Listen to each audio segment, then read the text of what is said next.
Hi, friends. For this episode, I figured I would do a time sensitive one since we are in the holiday season. And this episode will be all about tips, tools, and strategies that you can use for when you have to deal with or face perhaps difficult family members or anyone whom you may feel conflicting feelings about in your life, whom you sometimes both look forward to and a little bit dread or have anxiety about seeing. And so this is to help you just maintain more peace and presence and calm, manage the stress, and manage all of the difficult emotions that may arise, and navigate this in a more graceful way.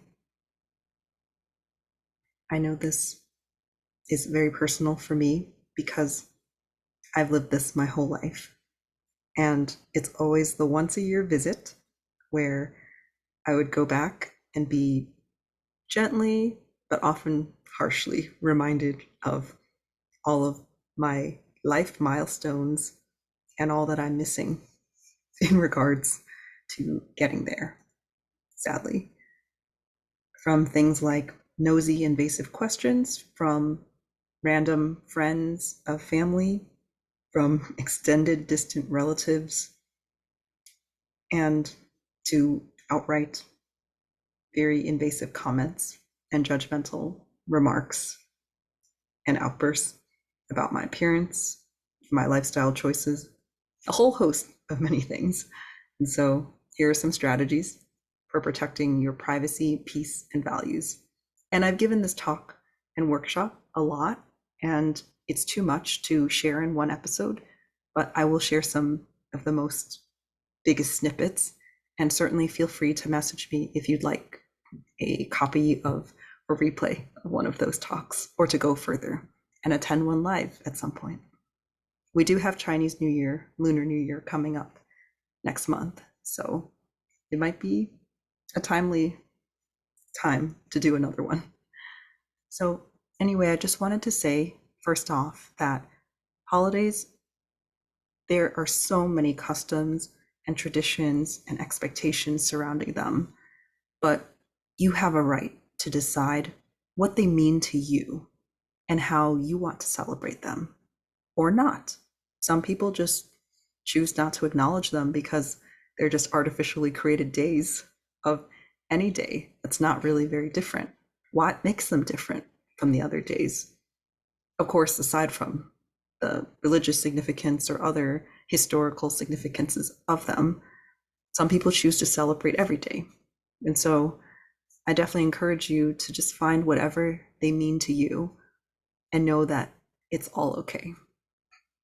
So first, with that being said, you are not obligated to go to any reunions or visit anyone if you're just not feeling it that year, or if you don't feel ready or strong enough, or if you're stressed out by something else and something happened. It is okay to say no, to honor your energy and yourself and rest or spend it with people who do nourish you, or perhaps people that wouldn't bring so much stress and drama. So, first off, just ways that you can say no is you can just use a gentle reason, perhaps one that they could understand, such as, oh my gosh, work is so busy, I just don't have enough paid days off, or flights or tickets are just too expensive. I'm going to save up so I can visit in the future, or perhaps at a different time.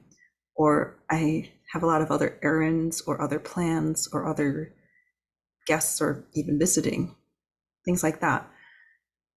Again, there is no obligation, no matter what someone has done for you, sacrificed for you, it doesn't automatically give them a right to demand a sort of reciprocity or anything like that back from you, especially if they don't treat you well.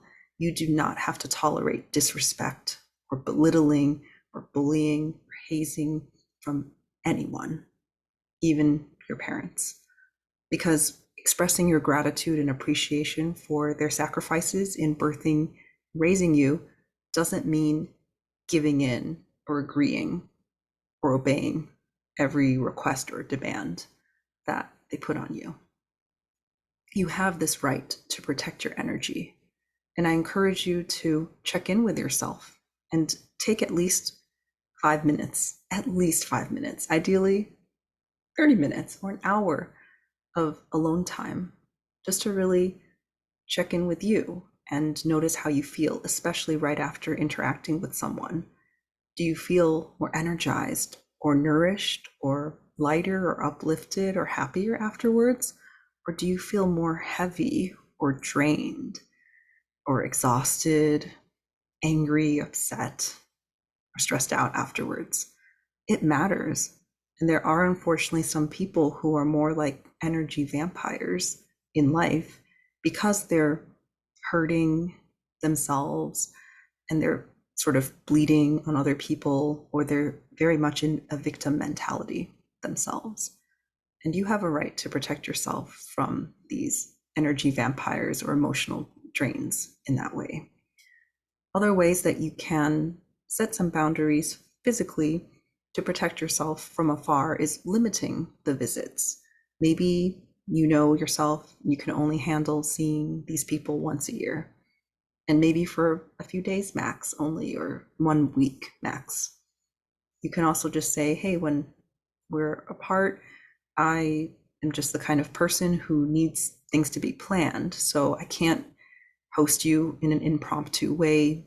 I really can't welcome people just randomly dropping by because it's disruptive to my schedule and my home. And I want to have my home cleaned up and presentable if anyone's coming by. You can say things like that.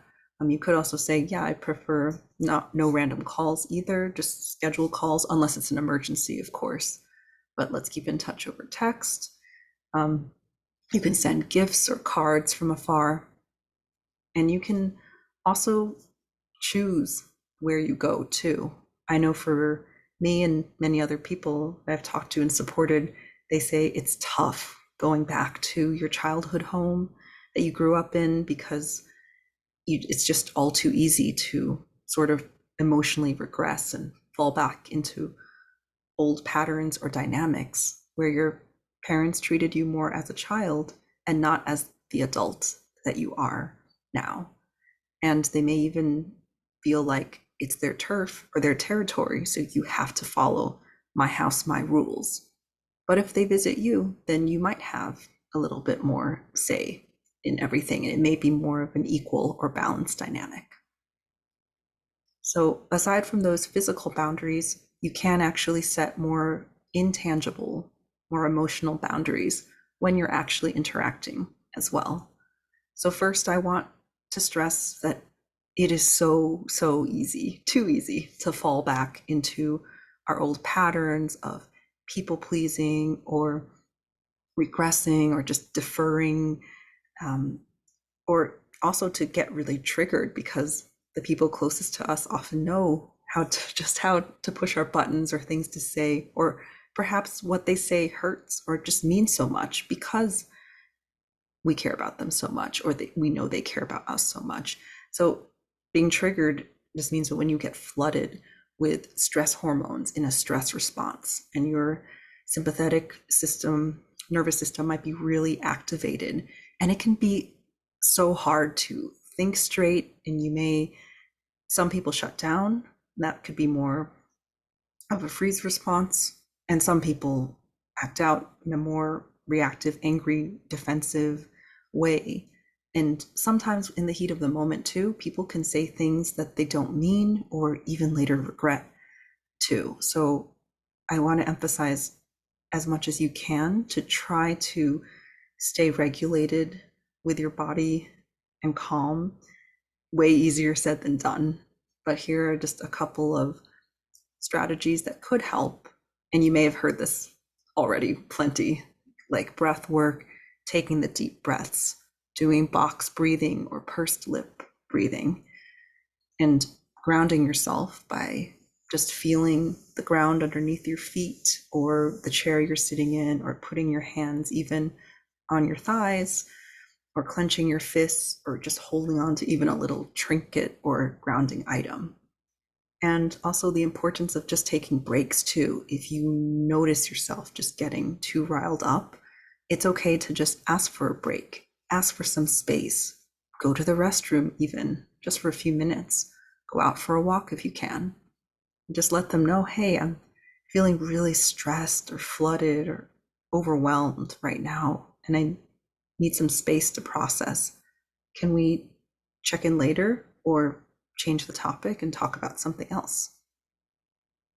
One thing that is used, especially for narcissists, is the gray rock method, where you try to be like a boring gray rock, where you just give short, bland answers, or maybe just a minimal response, even because the narcissist may be trying to get a certain reaction or a rise out of you. But if you don't feed into that and you don't engage further or continue that cycle, then there's not much fuel or things that they can work with, because it's so hard. We cannot control other people, but we do have power to control our own behaviors. Thoughts and feelings are hard because a lot of times they could just be automatic, but we certainly can control how we outwardly express them. Other ways, this is a specific example that has happened to me a lot, when they pull the guilt tripping card and just say, after all we did for you, or you have to do this, things like that. And this could be a sample response. Feel free to modify any of these to your personal style and what feels right to you. I have said, I truly care about you, but I also need to take care of myself too. Because if I'm not the best version of myself, I wouldn't be able to take care of you either. And that hurts both of us far more. I'll include in the artwork for this episode, but they're the right and the wrong way to give to others. We may tend to sacrifice ourselves if we're a cup and we keep pouring our cup and our water into all these other people's cups. But if we forget to fill ours and nourish ourselves, then we're just going to run dry and be empty at some point. It's just not sustainable. But if we're able to find some way to fill our own cup so much so that the water actually overflows into other people's cups, then that is sustainable and far better for everyone. So I always just think of that when I'm feeling guilty that I'm not giving enough. It's a reminder that by taking care of myself, that I'll ultimately end up with more capacity to give to others, and in a very authentic way too. Another thing that I've personally dealt with is this sort of goalpost shifting. When I was in my medical residency training after graduating medical school, and I thought about leaving medicine halfway through that, my parents were basically just said, please just finish the training and we'll support you and accept you, whatever you want to do after that, but at least please just finish the training. And of course, once I did, that wasn't enough. They're like, no, you have to use it. And you already have it. It's like, what? We didn't say that.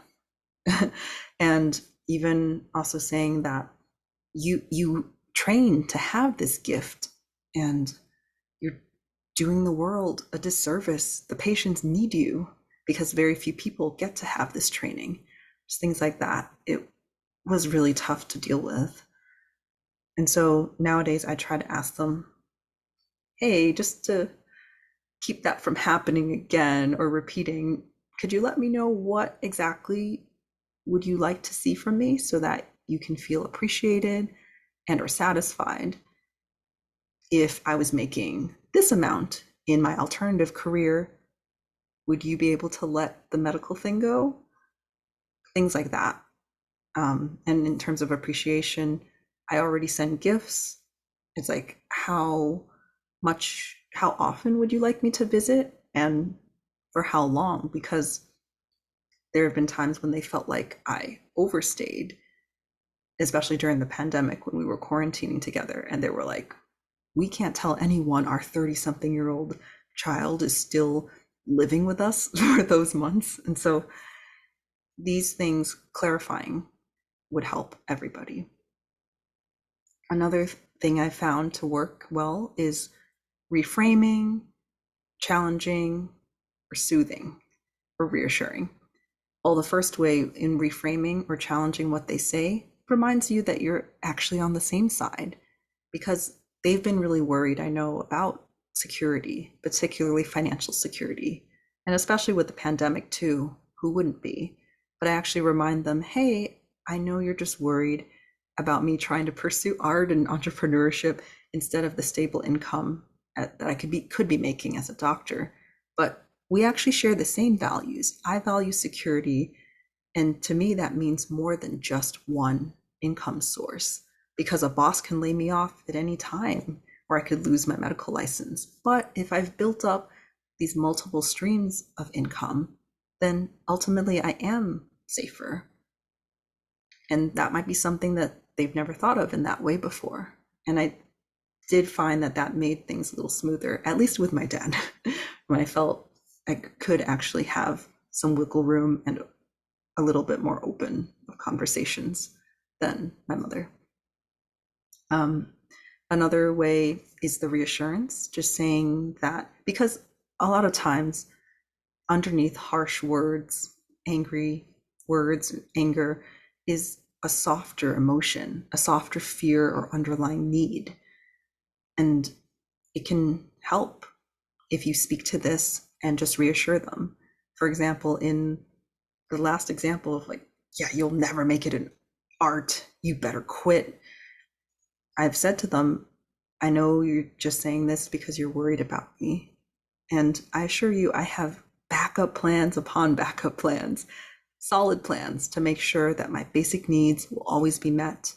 And I won't burden anyone else, including you, while I pursue my dreams. They've also expressed a lot of concern about my singlehood now that I'm 35 and feeling like I'm running out of time for having a family of my own. And they've also said to me, you're going to die alone.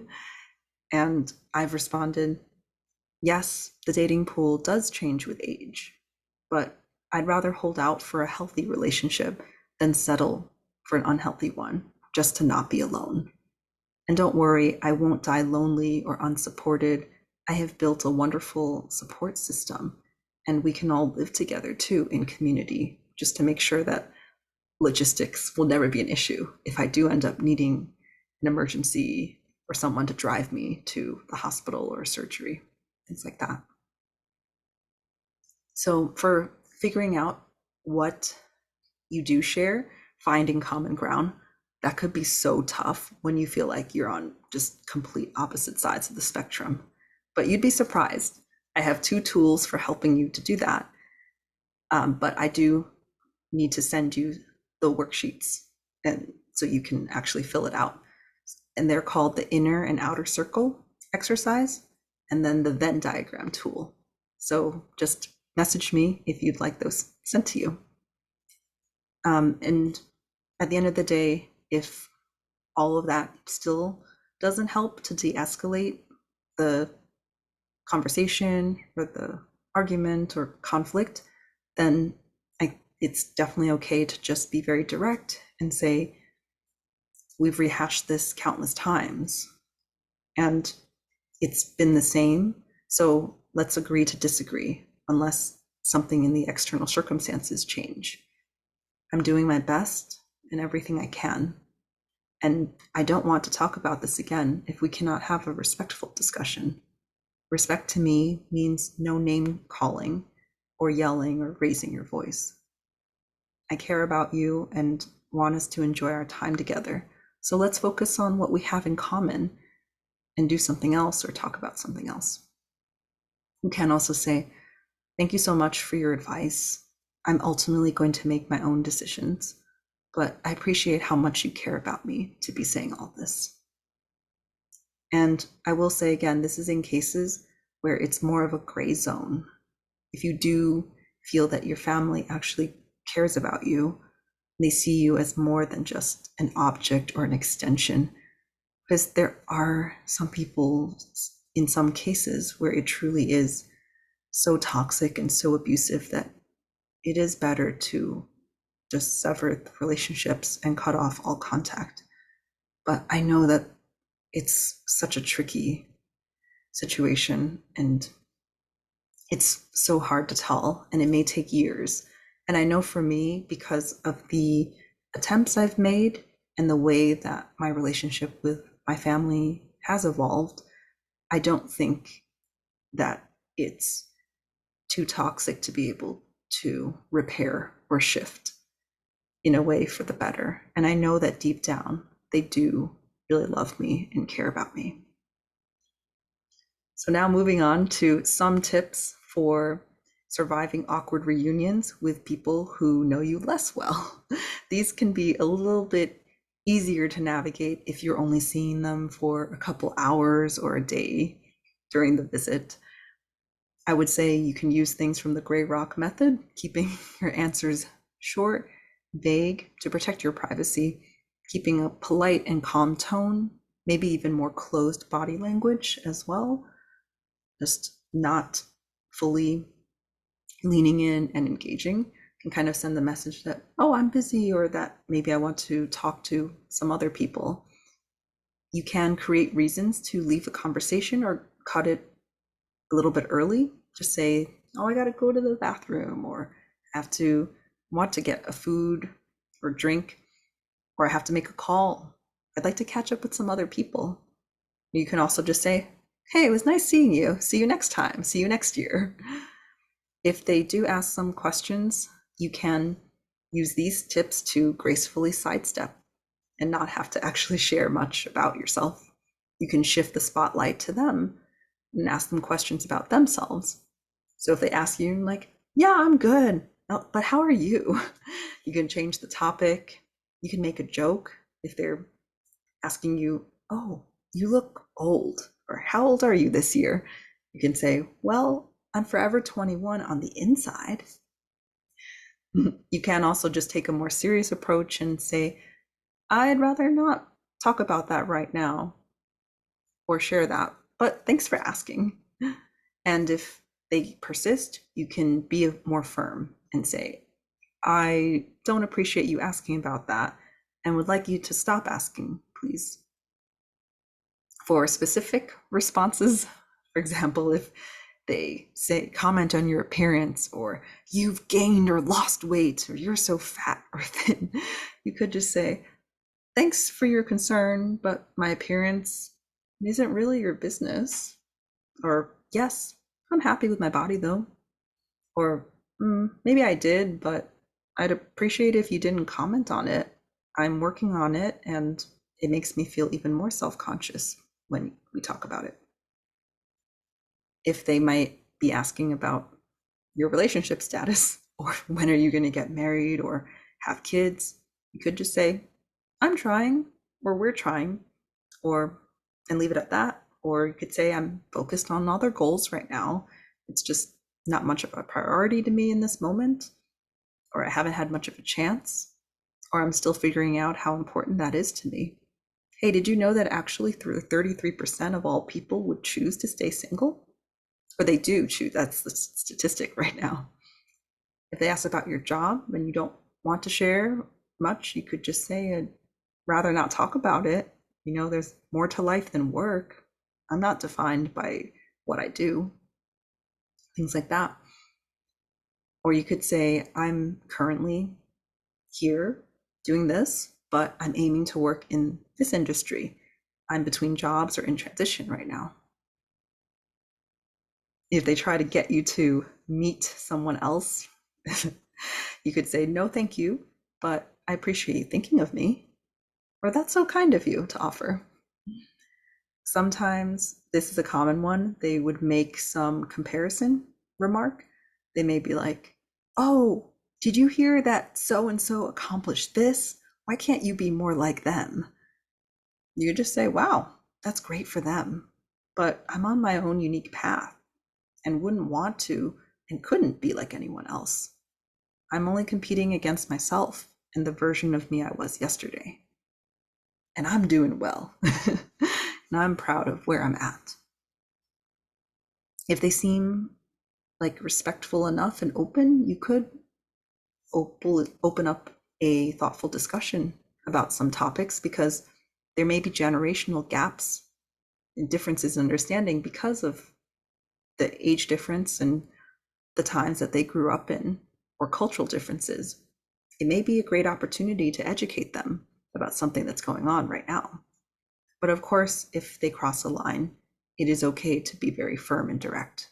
Just saying, that was unpleasant. I'm uncomfortable continuing this conversation. I've said it all that I feel comfortable sharing. Can we stop?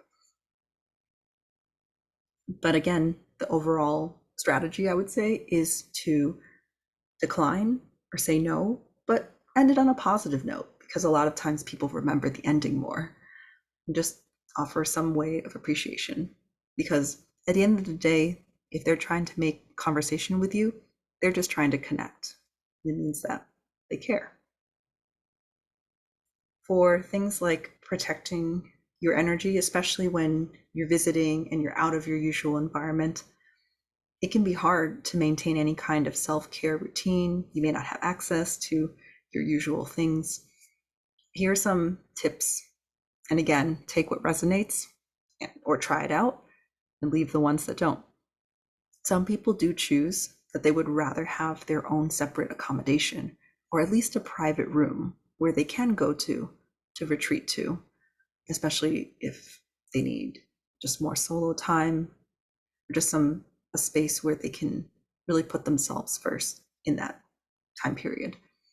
I would say, if things have been very difficult in the past and there have been crazy conflicts, I have thankfully not been kicked out of the house before. Well, except one time I was locked out as a teenager.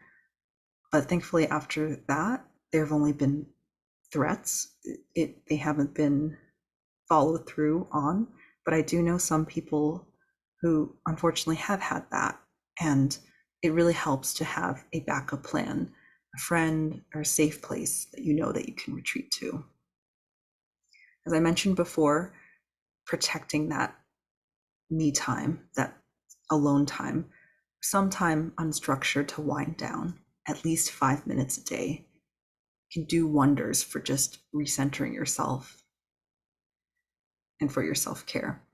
You can do it even just by taking a long shower or bath. You can go out for a walk by yourself. It can be so tempting to overschedule yourself. You may have lots of people that you need to visit. But again, just normalizing that it's okay to say no some of the time, and to have some gaps of unstructured time for rest or for doing your own thing, or even just buffer room, because it's so hard. Actually, it is hard to maintain high energy all throughout. So it's good to just have a little more wiggle room. For some concrete things that you can do, just whatever is soothing to you. You could listen to soothing music, playlists you may have just for unwinding. You could do candles or aromatherapy. You could journal, even if it's while in a crazy car, just on your phone, a few moments to be with yourself and your own thoughts. You can do meditation, prayer, and you can treat yourself to something as well, whether good food or drink, or buy something wonderful for yourself. For managing your energy, if you are spiritual, or I guess even if you're not, our energies do interact with the people that we're close to, especially the closer that we are to them physically. And so it could be helpful to do a meditation or a ritual to just cast a protective sphere of light, or something, a bubble to protect yourself. You can visualize or set up a little safe space or a shrine for yourself. And you might, after an upsetting event, to shake off that negative energy makes a huge difference as well. It actually is part of completing the stress response cycle, which we can go into in another episode, because even animals do it. I'll include in the links, there's a video of a deer, an impala that just narrowly escaped a lion attacking and eating it. And it actually does this, it's so interesting, a rhythmic shaking to actually discharge the stress response cycle and complete it so that it doesn't continue to carry that in its body, because that will affect it later on. And again, if you are going into a very tough environment where they may focus so much on external milestones or achievements or what you don't have in your life, it can be so easy to get sucked up into it, believe that, to get down about it. And so it might be helpful to actually bring something tangible, even just like a success log or victory pages of all of the amazing things about you, compliments from other people, affirmations or uplifting quotes that soothe you, just whatever helps you feel good. Just make that little survival kit or self pick me up kit or playlist, or just whatever you find works for you. That can really help when you're around people who may not really see how wonderful you are. And lastly, I'll touch on gifts a little bit, where there may be obligations or stress about giving gifts, especially if you are in a tough space financially. It can be tough to really show your love and express that, especially if the people you're visiting place a high emphasis on gifts or lavishness of them or anything like that. So just some ideas. You could do home cooking of a dish or baking. You could do a more Secret Santa or white elephant models. And you can create ones, because oftentimes those custom made ones are the best, in my opinion. And they can be super thoughtful, writing a letter, making a little collage with pictures, drawing a custom card, buying one of those and filling it out, like Why I Love You books, or creating your own, making a gratitude jar, or bringing them something that you found in nature, like seashells or leaves. Please get creative with it if that is something that you would like to do. So, in any ways, those are just some snippets of the Holiday Survival Guide. It can be a really stressful time. It's complex, full of joy and anticipation, and also sometimes dread and just conflicting feelings. So I would say again, just please go where you are appreciated and try to enjoy what you have in common. That concludes our episode for today. I hope this was helpful. Feel free to use any of these exercises, techniques, or tools or examples that I gave today. Modify them, and please let me know how they worked for you and how it all went with your family this holiday season, especially with Lunar New Year coming up as well. You can email me or share them with my Exceptions Facebook community. We're actually also doing our community campfire event on January 1st at 9 p.m. Eastern Time, 6 p.m. Pacific Time. We do them every month or so to connect and meet others struggling with similar issues and to support each other. You don't need to talk or turn your camera on, actually. You can just be with company and even co-work on something that's important to you. This upcoming one next week, though, on January 1st, will be a special one for kicking off the new year, because we'll be sharing our visions, hopes, and dreams for the new year and creating a tangible vision board together, either on paper or virtually, if you'd like. If using a vision board feels too hokey or mystical to you, no worries, it's completely optional. I was skeptical about it for a while too, but then I found some scientific studies based in neuroscience about it, because it reminds you and keeps your goals at the front of your mind so that your brain actually works harder and better to come up with solutions or creative ways to make them happen, versus if they were just kind of in the back of your mind and you didn't remind yourself of them every day. And there's something about the visualness that kind of uses and stimulates both the left and the right sides of our brains too. You may have heard this statistic that we only use about 1% of our brains. That's not a myth. That's not quite too far off. Well, actually, we're only consciously paying attention to 1% of all the possible information coming into our brains, because the other 99% is being filtered into a more background autopilot area of the brain by our reticular activating system, or RAS for short, because we just don't have the capacity to pay attention to everything all at once. It's just way too much information, and we'd get bombarded and our brains would just have a meltdown if we didn't have this filtering system. So, and I think you can train your brain to be more conscious and of more than just 1%, but it's never going to be 100%. And so that's why it is important to maintain focus on your values, your true goals, what's really meaningful to you, especially when you're constantly bombarded by other people's energies and opinions and the media and everything, social media, everything around you, whether they're spoken or unspoken. If you keep your core and who you truly are solid and strong, and fill yourself up with your own energy, ideas, and thoughts, then there just won't be as much space or room for other people's energies and ideas, which can distract or knock you off track from your true goals. So anyway, that's why one of the reasons vision boards work. So I'm so excited to be exploring that together next week. As always, if you would like deeper support, feel free to book a call with me. I'm always happy to chat about these topics, give you personalized feedback on your situation, and point you towards recommended support and resources. And if it's a good fit, we can talk about what working together would look like. And I'm also accepting guests on this podcast to share their stories, experiences, and lessons.